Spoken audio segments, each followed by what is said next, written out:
Baik, saya akan mulai ya. Kita akan mulai. Kira-kira Bapak Ibu Saudara ada yang mau disampaikan sebelum saya mulai? Ada yang mau disampaikan? Mohon di chat kalau ada yang mau disampaikan.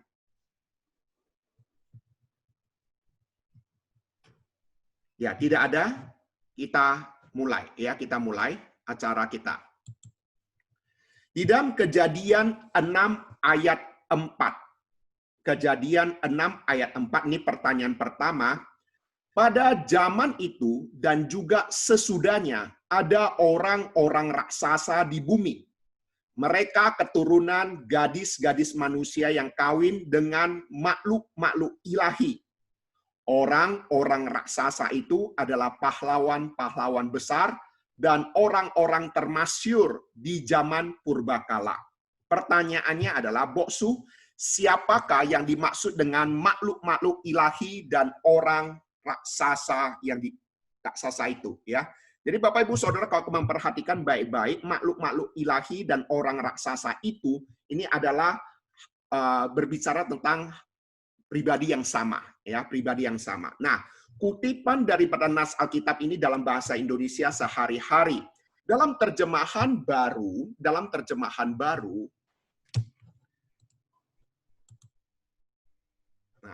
Dalam terjemahan baru, ini adalah berbicara tentang pada waktu itu orang-orang raksasa ada di bumi dan juga pada waktu sesudahnya ketika anak-anak Allah. Jadi, di dalam bahasa Indonesia sehari-hari disebut makhluk-makhluk ilahi, kemudian di terjemahan baru diterjemahkan sebagai anak-anak Allah. Nah, siapakah anak-anak Allah atau makhluk ilahi yang dimaksud di sana? Ya, ada 3 pandangan utama mengenai identitas dari anak-anak Allah atau makhluk-makhluk ilahi. Ada 3 pandangan. Ya, saya akan sampaikan ketiga pandangan tersebut. Yang pertama, pandangan pertama, mereka adalah malaikat yang jatuh. Jadi malaikat yang jatuh ke dalam dosa. Ya, itu makhluk-makhluk ilahi yang dimaksud adalah malaikat. Kemudian yang kedua, mereka adalah manusia yang berkuasa pada saat itu, yaitu pahlawan, raksasa. Kemudian ada juga yang menafsirkannya, mereka adalah keturunan orang saleh yang kawin campur dengan keturunan Set, ya Set, ya keturunan jahat dari Kain, ya ini ada penafsiran demikian. Nah, dari 3 penafsiran yang pada umumnya disampaikan, masing-masing punya argumentasinya masing-masing, ya setiap mereka ada argumentasi. Misalnya, ketika dikatakan jika itu adalah malaikat, ada masalahnya. Masalahnya di mana? Masalahnya adalah di Matius 22 ayat 30 di sana dikatakan karena pada waktu kebangkitan orang tidak kawin dan tidak dikawinkan, melainkan hidup seperti malaikat di sorga. Kemudian hal yang sama juga dicatat Markus 12 ayat 25, sebab apabila orang bangkit dari antara orang mati, orang tidak kawin dan tidak dikawinkan, melainkan hidup seperti malaikat di sorga. Jadi, kalau dijawab itu malaikat, pertanyaannya adalah, bukankah Tuhan Yesus mengatakan bahwa sama seperti orang tidak kawin dan tidak dikawinkan? Nah, ini menjadi argumentasi mereka. Kemudian, jika itu adalah manusia, baik itu pahlawan ataupun keturunan daripada Kain, ini menjadi permasalahannya adalah di dalam ayat selanjutnya, setelah ayat keempat, firman Tuhan berkata demikian, ayat kelima dan keenam, di sana dikatakan, ketika dilihat Tuhan bahwa kejahatan manusia besar di bumi, dan bahwa segala kecenderungan hatinya selalu membuahkan kejahatan semata-mata, maka menyesallah Tuhan bahwa ia telah menjadikan manusia di bumi dan hal itu memilukan hatinya. Masalahnya adalah, kalau itu manusia yang melakukan hubungan demikian, masa itu dianggap sebagai dosa yang begitu fatal, sampai-sampai Allah menyesal menciptakan manusia? Nah, itu yang menjadi pergumulannya. Jadi kalau itu manusia, masakan hubungan yang demikian itu bisa jadi penghukuman yang fatal. Nah, untuk menjawab hal ini, pendapat pribadi saya, sekali lagi saya katakan, ini pendapat pribadi saya yang mungkin saja bisa berbeda dengan pandangan yang lain. Menurut saya, Makhluk-makhluk ilahi yang dimaksud adalah para malaikat di surga yang seharusnya ditentukan tidak boleh kawin. Nah, perhatikan baik-baik. Apakah bedanya tidak boleh kawin dan tidak bisa kawin? Ada bedanya tidak? Pasti ada. Tidak boleh kawin bukan berarti dia tidak bisa kawin. Ya, jadi ini harus bisa dimengerti. Sama seperti malaikat diciptakan sebagai makhluk ilahi. Ada suara lagi, mohon maaf. Ini siapa? Mohon bisa dibantu dulu, di-mute-kan. Semua di-mute-kan suaranya ya. Karena saya sudah fokus ke layar, tidak melihat lagi siapa. Terima kasih. Nah, kemudian sama seperti malaikat diciptakan sebagai makhluk ilahi, mereka adalah makhluk rohani. Nah, perhatikan, apakah ada bedanya? Pak Petrus, mohon bisa, Petrus Sidik, tolong suaranya ya. Tadi ada masukan. Peter, suaranya tolong di-mute-kan.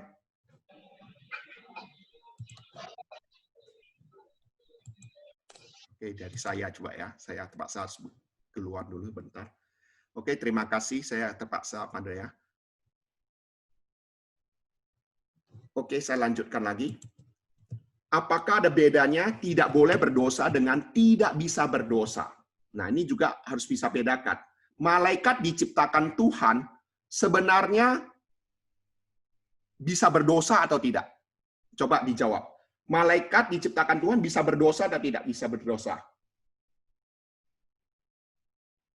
Ya, bisa berdosa, ya. Ya. Jadi buktinya itu iblis itu berasal dari malaikat yang jatuh, gitu ya. Jadi malaikat-malaikat yang membangkang dan melakukan dosa itulah yang mendatangkan murka Allah yang besar. Jadi pemahaman saya, makhluk-makhluk ilahi yang dimaksud di sana adalah itu, ya. Jadi ini pertanyaan, ini jawaban saya yang pertama. Nah, saya sambil jawab, ini ada 2 orang sedang masuk, saya masukkan dulu ya. Oke, sekarang pertanyaan kedua. Dalam Roma 2 ayat 13, karena bukanlah orang yang mendengar hukum Taurat yang benar di hadapan Allah, tetapi orang yang melakukan hukum Tauratlah yang akan dibenarkan. Pertanyaannya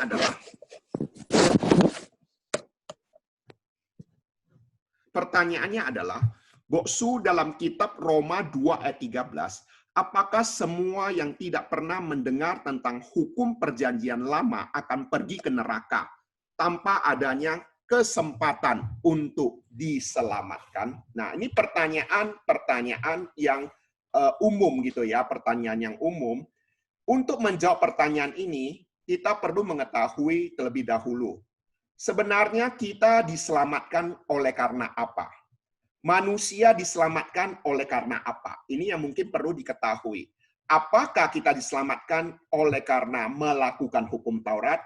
Nah, di dalam Roma 3:28 berkata, kami yakin bahwa manusia dibenarkan karena iman dan bukan karena ia melakukan hukum Taurat. Nah, apakah ini bertentangan dengan ayat firman Tuhan di atas? Kalau kita ketahui, Roma 2 dan Roma 3 ini ditulis oleh orang yang sama. Ditulis oleh siapa?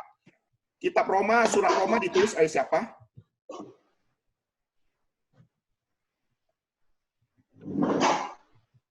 Ini masih ada suara ya? Ya. Tolong bantu ya, siapa ini yang suara ini enggak suara? Oke. Masih ada suara itu, mau suara dari siapa ya? Mohon maaf. Oke, tolong bantu di-mute-kan.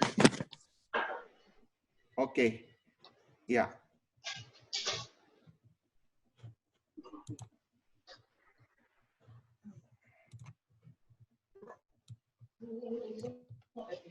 Iya. Iya. Semua sudah jawabannya benar ya, Paulus. Ini masih ada suara loh, mohon maaf, itu siapa ya suara yang masuk ya?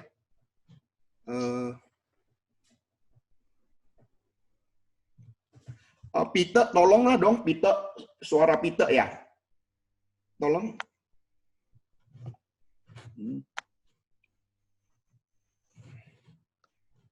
Oke ya, kita lanjutkan lagi ya. Nah, Perhatikan baik-baik, ini bukan berarti dia berseberangan ataupun kontradiksi. Justru pemahaman melakukan hukum Taurat oleh karena iman, ya, ketaatan. Kemudian Galatia 3 ayat 11 bahwa tidak ada orang yang dibenarkan di hadapan Allah karena melakukan hukum Taurat. Adalah jelas karena orang benar akan hidup oleh iman. Jadi pertanyaannya adalah, apakah orang-orang ataupun di dalam perjanjian lama diselamatkan oleh karena melakukan hukum Taurat? Jawabannya bukan. Tetapi jawabannya adalah kita diselamatkan oleh karena iman. Oleh sebab itu, bagaimana dengan mereka yang belum ada hukum Taurat? Misalnya waktu zaman Bapak Abraham, manusia diselamatkan melalui apa? Bisa dijawab, manusia diselamatkan melalui apa? Pada zaman Bapak Abraham. Apakah karena melakukan sesuatu? Waktu zaman Bapak Abraham, kira-kira mereka diselamatkan oleh karena apa? Bisa dicek, siapa bisa jawab?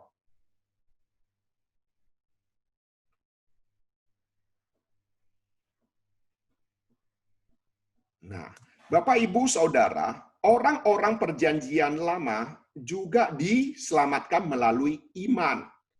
Iman kepada siapa? Ya, bagus. Ya, nah, Lina sama Mari sudah jawab. Diselamatkan oleh iman. Iman kepada Yesus Kristus. Orang-orang perjanjian lama, mereka diselamatkan oleh iman pada Yesus Kristus yang belum datang ke dalam dunia.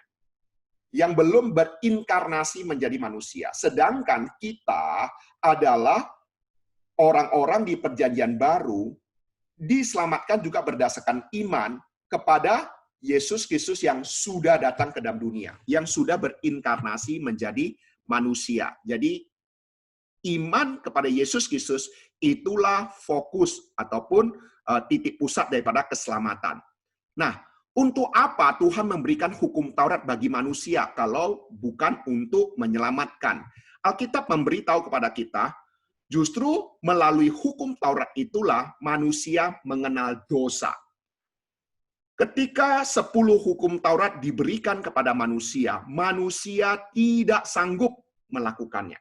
Manusia tidak sanggup dengan sempurna melakukannya. Dengan demikian, Allah terlebih dahulu menurunkan hukum Taurat kepada manusia sebelum datangnya Tuhan Yesus untuk membuktikan kepada manusia bahwa manusia tidak bisa dengan mengandalkan perbuatan baik melakukannya secara sempurna. Oleh sebab itulah, manusia butuh keselamatan yang daripada Tuhan. Ya, jadi di sini ini jawaban yang harus kita ketahui. Hukum Taurat diberikan supaya apa? Manusia mengenal dosa dan merasa tidak tahu atau tidak mampu untuk menghadapi berbuat baik secara sempurna. Kemudian, apakah orang-orang perjanjian lama sudah mengenal Kristus? Apakah di dalam perjanjian lama, orang-orang perjanjian lama sudah mengenal Kristus? Saya ambil contoh salah seorang tokoh Alkitab di perjanjian lama, yaitu Musa. Perhatikan baik-baik. Ibrani 11 ayat 24-26, firman Tuhan katakan, karena iman, maka Musa setelah dewasa menolak disebut anak putri Firaun.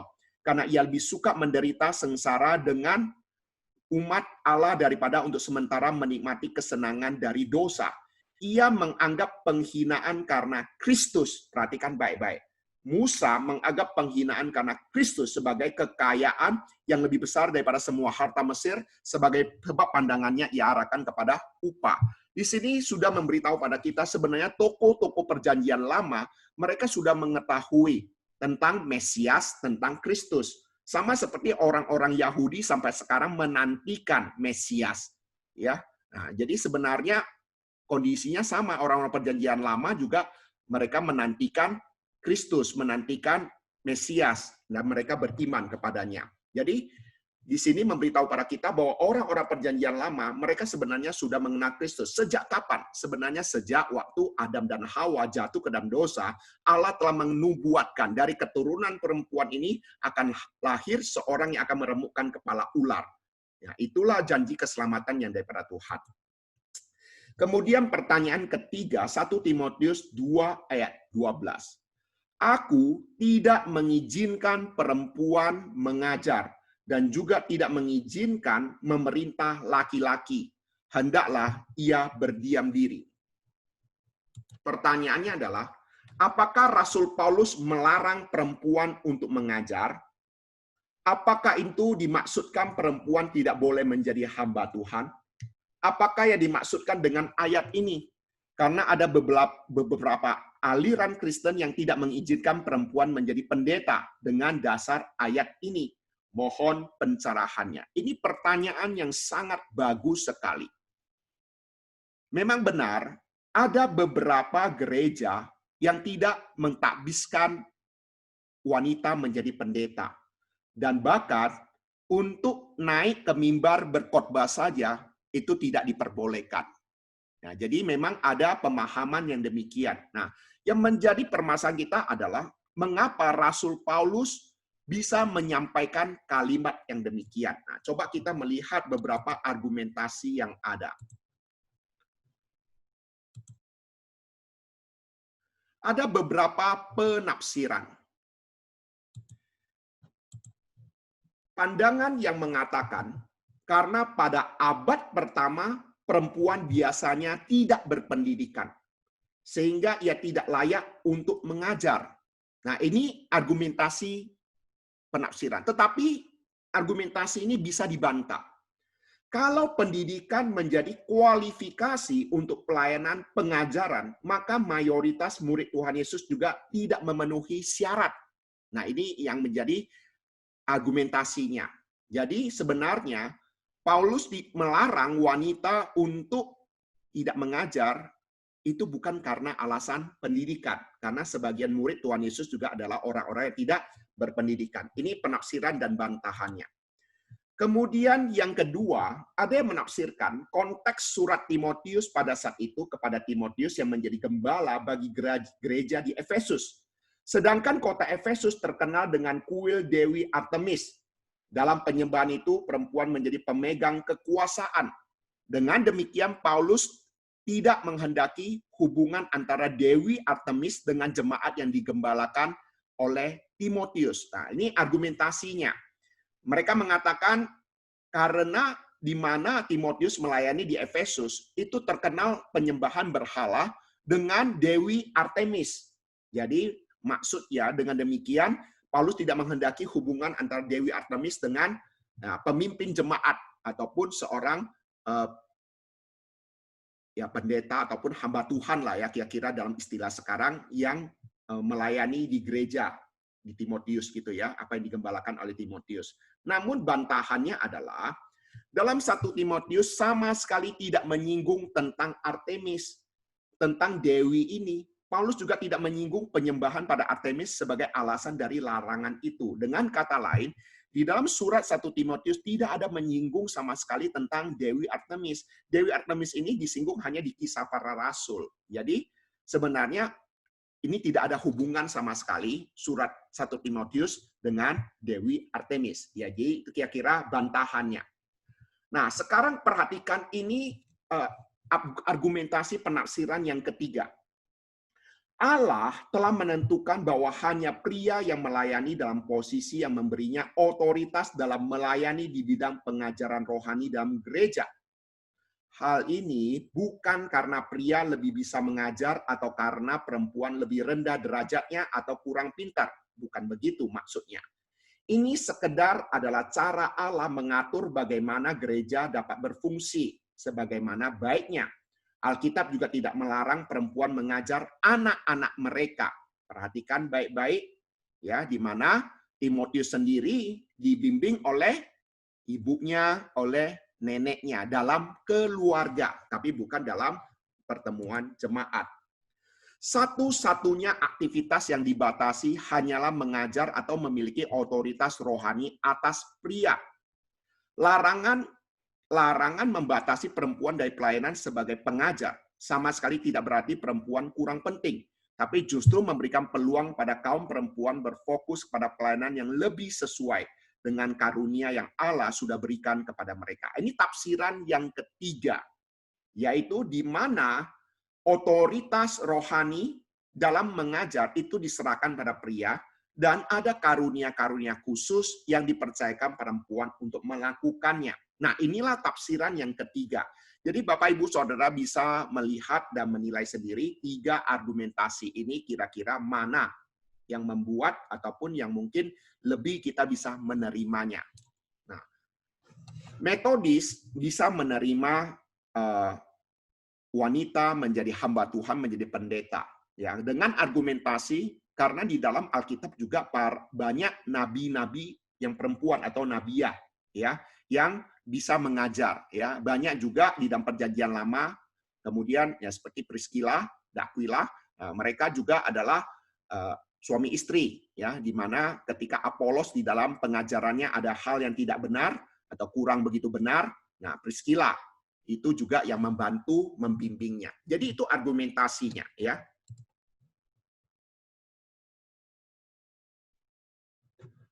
Oke, kita lanjutkan lagi. Pertanyaan keempat. Kejadian 5 ayat 24 dalam bahasa Indonesia sehari-hari, karena Henokh selalu hidup akrab dengan Allah. Ia menghilang karena diambil oleh Allah. Apa maksudnya menghilang? Nah, ini pertanyaan karena dikutip dalam bahasa Indonesia sehari-hari, terjemahannya menjadi menghilang. Tapi kalau kita lihat dalam terjemahan baru, Henokh hidup bergaul dengan Allah, lalu ia tidak ada lagi sebab ia telah diangkat oleh Allah. Jadi pemahaman hilang di sana yaitu diangkat. Ya, dia tidak mengalami kematian. Ya, sama seperti Nabi Elia tidak mengalami kematian, demikian juga dengan Henokh, yaitu jawaban singkatnya. Kemudian di dalam Kejadian 3 ayat 22 sampai 24. Tuhan Allah berkata, sekarang manusia telah menjadi seperti kita dan mempunyai pengetahuan tentang yang baik dan jahat. Jadi perlu dicegah dia makan buah pohon yang memberi hidup, supaya ia jangan hidup untuk selama-lamanya. Kemudian di sebelah timur taman itu, di depan pintu masuk, Tuhan Allah menempatkan kerup-kerup dan sebilah pedang berapi yang berputar ke segala arah untuk menjaga jalan ke pohon yang memberi hidup itu. Dengan demikian, tak seorang pun dapat masuk dan mendekati pohon itu. Ini dalam terjemahan bahasa Indonesia sehari-hari. Pertanyaannya adalah, memangnya awalnya Tuhan menciptakan manusia untuk selamanya sebelum jatuh ke dalam dosa? Maksudnya, apakah maksud Allah menciptakan manusia semula itu supaya hidup selama-lamanya? Gitu maksudnya. Sebelum mempunyai pengetahuan tentang baik dan jahat, dan sebelah timur taman itu kira-kira ya dimaksud di mana gitu loh. Ya, maksudnya Taman Eden itu di mana gitu. Ya, sekarang kita akan menjawabnya. Apakah manusia diciptakan untuk hidup selama-lamanya? Ini pertanyaan yang perlu diketahui. Kalau kita memperhatikan Kejadian 2 ayat 17, Kejadian 2 ayat 17, firman Tuhan berkata, tetapi pohon pengetahuan tentang baik yang jahat itu janganlah kau makan buahnya. Sebab pada hari engkau memakannya, pastilah engkau mati. Inilah perintah yang diberikan Allah kepada Adam dan Hawa. Pohon pengetahuan tentang yang baik dan jahat jangan kamu makan. Kamu makan, kamu pasti mati. Nah, perhatikan baik-baik. Di dalam Taman Eden ada dua jenis pohon, yaitu pohon pengetahuan tentang baik dan jahat dan pohon pengetahuan. Pohon kehidupan, di mana orang yang memakannya akan hidup untuk selama-lamanya. Nah, dari Kejadian 2 ayat 17 ini memberitahu kepada kita, sebenarnya manusia diciptakan tidak untuk mati.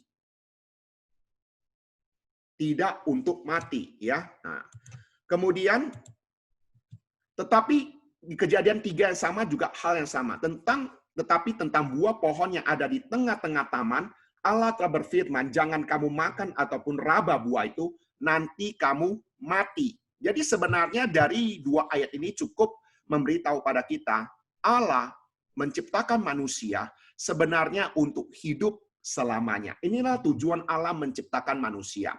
Ditempatkan di Taman Eden, disediakan buah pengetahuan yang baik dan jahat untuk supaya manusia jangan memakannya, dan di dalam juga ada pohon kehidupan yang mana manusia makan bisa hidup untuk selama-lamanya. Dengan demikian, tujuan Allah menciptakan manusia di Taman Eden, ada pohon kehidupan supaya manusia hidup untuk selama-lamanya. Ini jawabannya.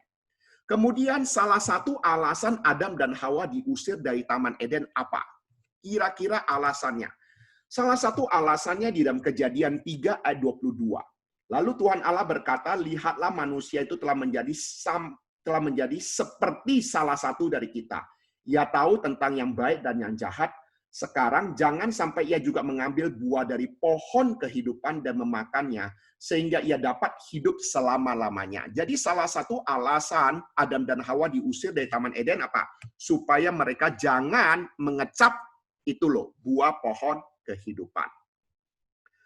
Nah, apakah maksudnya manusia itu telah menjadi seperti salah satu dari kita? Yang tahu tentang yang baik dan jahat. Nah, ini pertanyaan yang mungkin lebih penting daripada pertanyaan lain. Apa maksud daripada bahwa manusia telah menjadi seperti salah satu dari kita? Nah, ini beberapa jawaban yang perlu kita sama-sama perhatikan.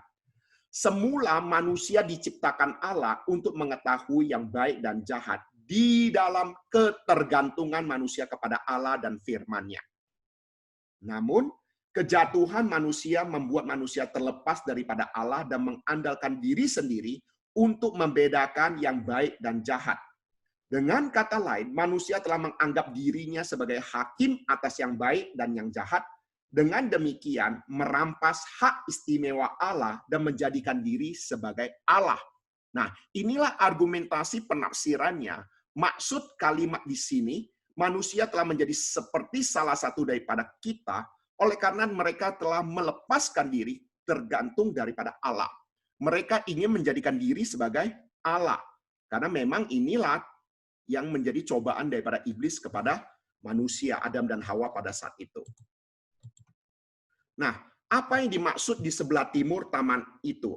Di manakah posisi Taman Eden? Nah, kita sama-sama perhatikan. Di dalam Kejadian 2 ayat 10 sampai 14, kita butuh petunjuk geografis daripada ayat Alkitab sendiri. Kejadian 2 ayat 10 sampai 14, ada suatu sungai mengalir dari Eden untuk membasahi taman itu, dan dari situ sungai itu terbagi menjadi 4 cabang. Yang pertama namanya Pison, kemudian kedua Gihon, ketiga Tigris, dan yang keempat, nah ini juga ada Efrat. Jadi ada 4 sungai di sana. Nah, menurut penafsiran, para ahli mencoba menduga posisi persis dari Taman Eden. Salah satu pandangan yang sekarang cukup populer adalah menempatkan Taman Eden di dekat Teluk Persia. Berdasarkan posisi geografis bumi sekarang ini. Di Teluk Persialah terdapat 4 sungai yang telah dinyatakan. Jadi menurut para ahli, berdasarkan geografis yang ada, kira-kira Taman Eden itu terletak di dekat Teluk Persia. Nah, kalau diketahui Taman Eden itu kira-kira di bumi tidak? Ya jawabannya ya di bumi. Ya, nah, di daerah dekat Teluk Persia, dengan argumentasi di sana ada 4 sungai yang seperti dicatat di dalam Alkitab. Oke, kita jawab 5 pertanyaan dulu. Kira-kira ada yang mau merespon atau ada yang mau dapat dari 5 pertanyaan tadi? Silakan mencet dulu. Silakan kalau misalnya Bapak Ibu Saudara ada yang mau kurang jelas ataupun yang mau meresponi. Silakan. Dengan chatting, silakan. Sebelum saya lanjutkan, nah, saya ulangi, hari ini ada 20 pertanyaan. 20 pertanyaan yang akan kita jawab. Ya, saya sih berusaha secara cepat, mudah-mudahan apa yang saya sampaikan bisa dimengerti lah. Ada 20 pertanyaan dalam waktu 1,5 jam itu ya pasti punya keterbatasan waktu. Ya, tapi saya mengharapkan kita minimal punya satu pengetahuan ya untuk beberapa hal ini. Silakan, ada pertanyaan? Tidak ada, saya lanjutkan ya. Pertanyaan, oh bukan. Taman Eden bukan surga. Ini ada pertanyaan, apakah Taman Eden ada surga? Bukan. Taman Eden berbeda dengan surga. Ya, Taman Eden berada di bumi. Oke, saya lanjutkan pertanyaan ke-6. Boksu, saya lupa yang menulis kitab Kejadian siapa. Ya, Kejadian, Keluaran, Imamat, Bilangan, Ulangan itu disebut kitab Pentateuch. Ya, kitab Pentateuch. Nah, ini ditulis oleh Musa. Ya, ditulis oleh Musa. Kemudian kitab yang menulis malaikat Tuhan, Lucifer, memberontak ada di bagian mana sebelum penciptaan semesta dan manusia. Nah, kira-kira Bapak, Ibu, Saudara, waktu baca Alkitab pernah nggak menjumpai kata Lucifer? Nah, Lucifer ada di mana? Nah, ini saya perlu jelaskan. Apakah dalam Alkitab ada mencatat nama Lucifer? Jawabannya ada, tapi dalam terjemahan bahasa Inggris, yaitu di dalam Yesaya 14 ayat 12. Nah, kata Lucifer ini hanya ada di dalam ayat ini. Ya, kalau diterjemahkan dalam bahasa Indonesia, nah, Lucifer itu diterjemahkan sebagai bintang timur. Nah, wah engkau sudah jatuh dari langit, hai bintang timur. Perhatikan, Yesaya 14 ayat 12. Putra Fajar, engkau sudah dipecahkan dan jatuh ke bumi, hai yang mengalahkan bangsa-bangsa. Pertanyaannya adalah, apa yang membuat Lucifer atau bintang timur ini jatuh? Apa yang menjadi dosa Lucifer, dengan kata lain? Nah, ini ayat selanjutnya. Tadi ayat 12 ya. Ini ayat 13 dan 14. Engkau yang tadinya berkata dalam hatimu, aku hendak naik ke langit, aku hendak mendirikan tahtaku, mengatasi bintang-bintang Allah, dan aku hendak duduk di atas bukit pertemuan, jauh sebelah utara, aku hendak naik mengatasi ketinggian awan-awan, hendak menyamai yang maha tinggi. Dan inilah yang menjadi dosa fatal daripada Lucifer. Hendak menyamai yang maha tinggi. Sekarang pertanyaan selanjutnya adalah, sebutan bintang timur seharusnya sebutan untuk siapa? Nah, ini perlu kita ketahui supaya kita mengetahuinya dengan baik. Kalau kita perhatikan dalam Wahyu 22 ayat 16, di sana dikatakan, aku, Yesus, telah mengutus malaikatku untuk memberi kesaksian tentang semuanya ini kepadamu bagi jemaat-jemaat.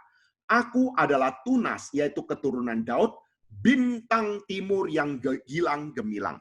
Jadi sebenarnya bintang timur ini adalah sebutan untuk diri Yesus Kristus. Sebutan diri daripada Allah. Jadi tidak heran Lucifer yang ingin jadi Allah, ingin jadi bintang timur, itulah menjadi dosa daripada